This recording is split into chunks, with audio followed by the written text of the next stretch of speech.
Submarí Barcelona SA-51 o submarí d'assalt 51, Ronda de Dalt, enfront del Cosmocaixa Barcelona.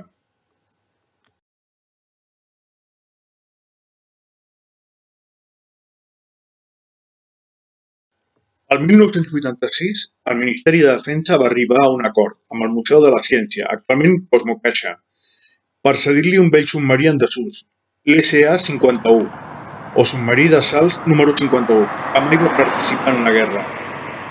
En un primer moment es va instal·lar als jardins del museu i actualment està situat a l'exterior de l'edifici, al costat de la Ronda de Dalt.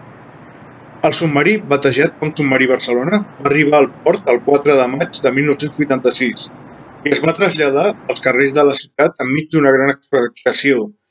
Va ser un reclam gegantí del museu, aprofitant una exposició titulada Submarins, Sumergibles y Batiscafs.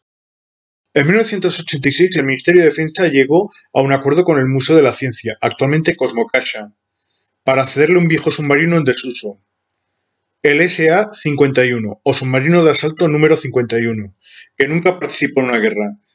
En un primer momento se instaló en los jardines del museo y actualmente está situado en el exterior del edificio, junto a la Ronda de Dalt.